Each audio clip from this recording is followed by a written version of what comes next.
명문대를 졸업하고 사회에 첫 발을 내디딘 우 씨. 그녀는 큰 어려움 없이 대기업에 입사했고 인사교육을 담당하던 선배 직원과 사랑에 빠졌습니다.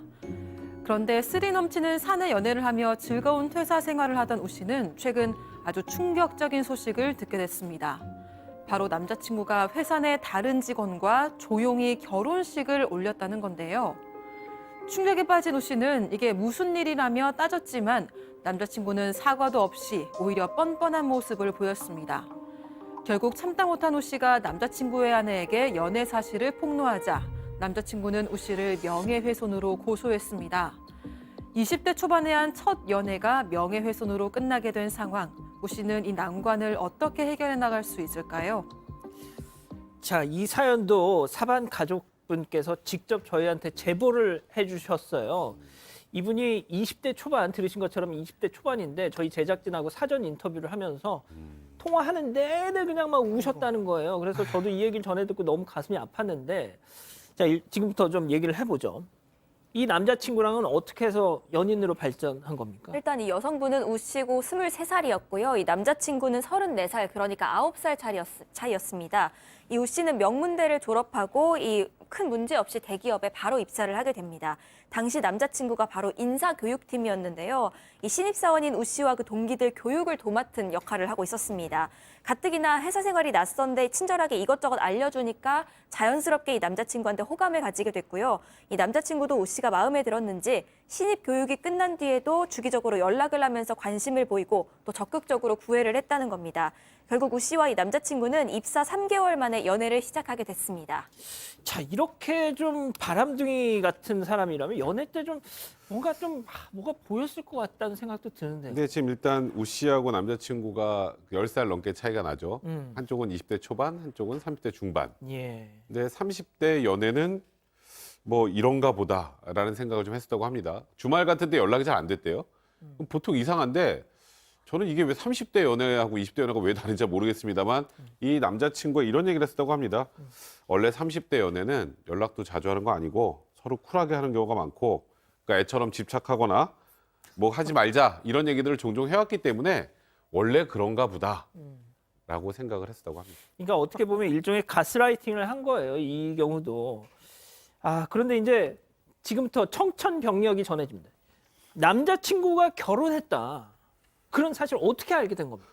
일단 전화 주말에 안 되는 게 30대는 쿨하기 때문에 전화 안 된다. 일단 그게 느낌 이상하지 않으세요? 그런데 이상하죠. 이제 회사에 출근을 합니다. 출근을 했는데 자기 친한 여자친구가 와서 이름을 재현아 나 지금 큰일 났어 이렇게. 왜? 이러니까 내가 사귀던 남자친구가 딴 사람하고 결혼했어 이렇게 하는 거예요. 그러니까 예. 내가 사귀던 남자친구가 딴 사람하고 결혼했다. 그 남자친구에 대해서 이야기하다 보면 느낌이 쌀 수가 있잖아요. 그래서 그 남자친구 누군데? 라고 이야기하니까 지금 우 씨가 사귀고 있는 그 남자친구 이야기를 했다는 거죠.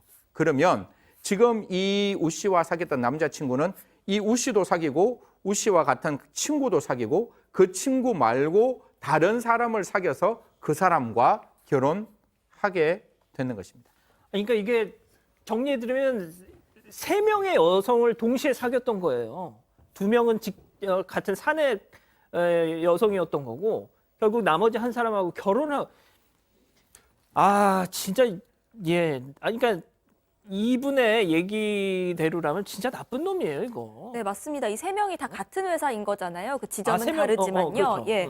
그래서 이거를 몰랐다는 게 말이 되냐 싶은데 이 남자가 엄청 신중한 편이라는 겁니다. 또 앞에 나서서 주목받고 하는 걸 전혀 안 좋아하는 성격이라서 이 여자친구들도 다 그 성향을 아니까 맞춰서 조용하게 연애를 했던 겁니다. 심지어 이 결혼한 아내는요, 같은 회사긴 했는데 이 회사가 본부가 여기저기, 지점이 여기저기 많은 회사입니다. 그래서 다른 본부에 있었기 때문에 마주칠 일은 전혀 없는 그런 상황이었습니다.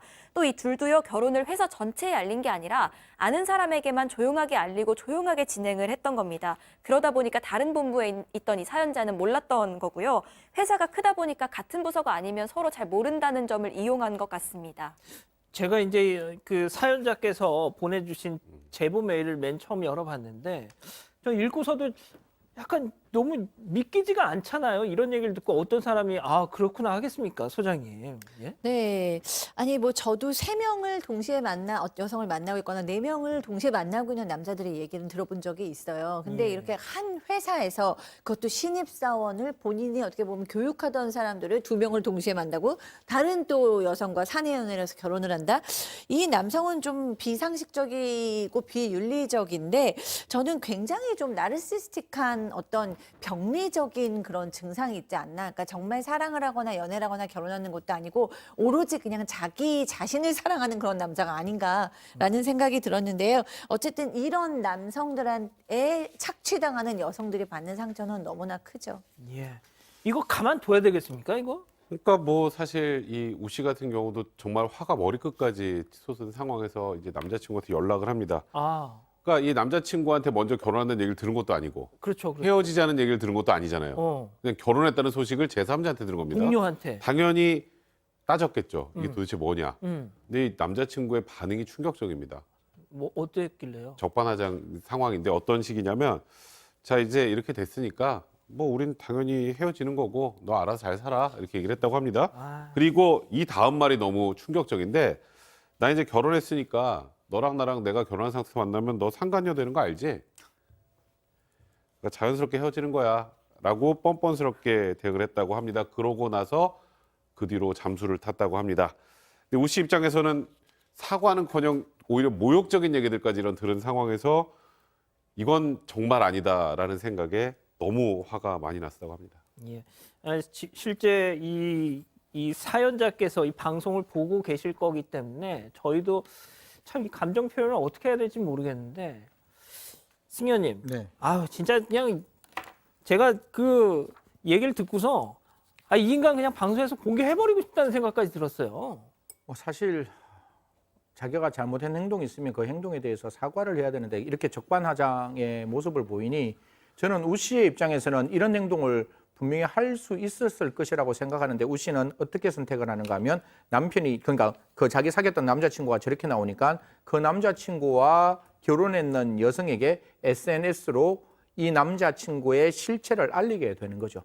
그 알리게 되었을 때 제일 처음에는 그 결혼하는 아내가 받아들이지 않아요. 그러다 보니까 그 다녔던 사진이라든가 문자 같은 걸 보내면서 그러니까 남자친구의 아내에게 그 사실을 주장하니까 사후에 알고 보니까 둘이 이제 별거하는 상태가 되었다. 여기에 이제 그치지 않고 우 씨는 한 단계 이제 더 들어가게 됩니다. 인사과에 이와 같은 사실을 폭로하게 되고 인사팀에서는 사실을 파악한 후에 이 남자친구죠. 사생활이 문란하다며 퇴사 조치를 했다라고 합니다. 자, 우 씨 지금 20대 초반 23살입니다. 이런 일을 당하고 나니까 이 자기를 배신한 남자친구의 아내에게 그 실체는 당신의 남편이 이런 놈이다 하면서 막 증거자료를 보내고 막 알렸던 거예요. 자, 그랬더니 회사에도 알리고, 자, 그랬더니 나중에 그 남자가 별거를 했다는 얘기를 들은 겁니다. 네, 그리고 회사에서도 쫓겨나게 됐는데 문제는 그 이후부터였습니다. 이 남성이 도리어 우 씨를 명예훼손으로 고소를 한 겁니다. 그러니까 이게 그래서 이 남성이 선임한 변호사로부터 연락이 왔는데요. 이 당신 때문에 그 사람이 회사에서 쫓겨나고 또 가정도 파탄났다면서 합의를 하든지 그렇지 않으면 고소하겠다고 한다. 변호사 선임비만 400만 원이 넘는데 200만 원에 합의를 해주겠다고 한다. 이 정도면 엄청 싸게 해주는 거니까 합의서를 작성해라 라면서 그 합의서를 내밀었습니다. 그래서 그 내용을 좀 살펴보니까요. 첫 번째, 일방적인 짝사랑이었고 만남을 가진 적은 한 번도 없다. 두 번째, 아내에게 보낸 대화 내용이나 사진들은 모두 합성이다. 세 번째, 합의금은 200만 원이다. 이런 내용이었습니다. 우 씨로서는 당연히 서로 사귀었던 거고 톡 내용을 조작한 적도 없잖아요.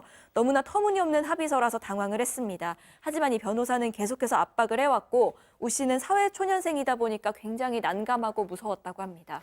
자, 만약에 저 합의서에다가 그냥 오케이 사인을 하면 네. 그 별거 중인 그 부인한테 가서 얘 봐봐. 이거 내가 당한 거야. 뭐 무슨 뱀한테 뭐 이러면서 재결합할 수 있잖아요. 거기서 끝일까요? 회사에도 아, 복직. 내가 이 지금 여성이 거짓말해가지고 날 이렇게 음해해서 이렇게 된 거다. 날 꼬셨다 뭐 네, 이러면서. 그러니까 퇴사 조치 이게 잘못됐다. 아, 복직할 수도 있고. 복직할 수 있겠죠. 그러니까 지금 아, 이런- 변호사 왜 이래 도대체. 이렇게까지 합의를 요구하는 변호사들은 없는데요. 어. 이런 경우는 있죠. 이제 이 남성이 예를 들어서 변호사 수임을 했는데 변호사가 뭐 이런 식으로 합의서를 쓴다는 건 말 그대로 나 거짓말한 거거든요라는 내용 쓰라는 거 아니에요. 당연하죠. 그렇게 합의를 요구하는 경우는 없는데 아마 이 남자친구가 이렇게 합의서를 작성해달라고 요구를 했겠죠. 아, 근데 그렇다고 하더라도 변호사가 이걸 네 알겠습니다라고 하는 것 자체가 좀 이해는 안 되는데 변호사가 오히려 이 남성한테 속았을 수도 있죠. 네. 그렇죠. 그런 적이 없는데 나는 절대 맞아. 억울하게 이 여자가 짝사랑을 해놓고 지금 이렇게 해놨으니까 이거 허위사실 유포로 명예훼손으로 고소를 해달라. 그리고 합의를 할 때 이런 내용들을 합의서 써달라. 뭐 이런 정도 요구를 하지 않았을까. 그러니까 변호사가 협박을 했다기보다 변호사도 속았을 가능성이 많습니다. 그럴 수 그래서 있겠네요. 그게 아니라는 거 변호사한테 얘기하시고 저는 개인적으로 생각할 때 이런 정도의 합의서를 내밀었다는 것까지 나중에 수사 단계에서 고소를 했으면 사실이더라도 명예훼손이 될 수는 있습니다. 그래도 이거는 처벌이 그렇게 중할 상황이 아니기 때문에 예. 이거는 합의가 아니라 진실을 규명하는 쪽으로 가시는 게 나을 것 같습니다.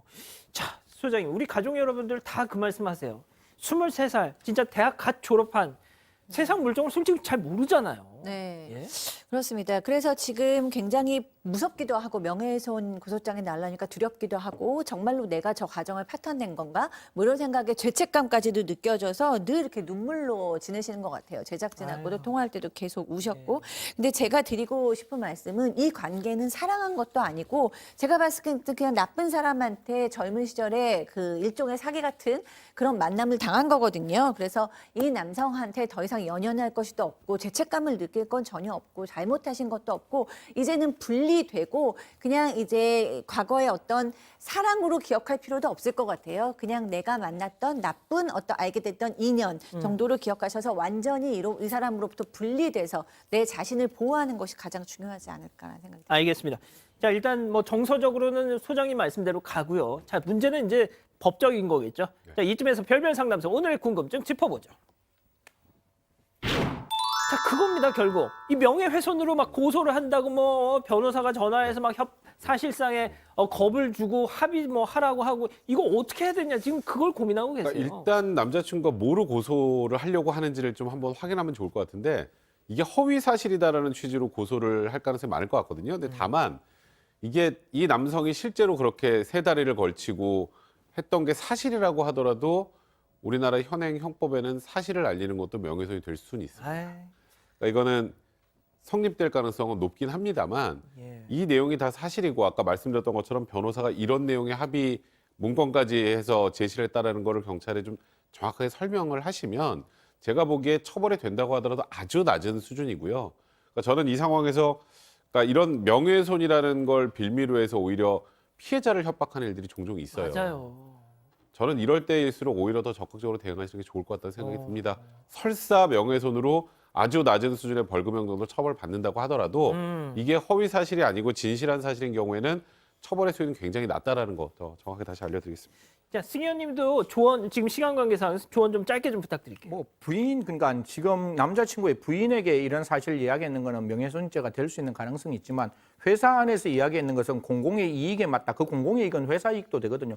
이런 사람이 회사 안에서 엉망진창 미꾸라지 같이 왔다 갔다 하면 그거 안 되는 일 아니겠어요? 그래서 그 부분에 대해서는 적극적으로 우 씨도 변호사가 필요하면 우리 백성문 변호사님이 좀 해주시면 좋을 것 같은데 그럼 백성문 변호사님께 맡기고 이런 어떤 적극적인 위법성 조각 사유까지 좀 이야기하는 게 필요하지 않을까. 그리고 그 부인 그러니까 우 씨가 받았던 마음의 상처 민사소송을 제기하면 위자료 받을 수 있을 것 같으니까요. 그런 부분도 같이 고민했으면 좋겠습니다. 알겠습니다. 자, 이 기자 우리 가족 여러분들 반응도 좀 소개해 주시죠. 네, 일단 슈나는 사랑님이요. 주말에 다른 여자랑 결혼한 남친, 그냥 이 말 자체가 어이가 없음이라고 말씀해 주셨고요. 힘장님, 같이 모아서 게시판, 사내 게시판에 올리면 다른 여자 또 나올 듯이라고도 말씀해 주셨습니다. 예, 지금 이게 실제 너무 힘들어하고 계셔서 사연자께서 저희도 조금 좀 뭐 진지하게 좀 준비를 해봤습니다. 아직 안 끝났습니다. 이거 눌러주세요.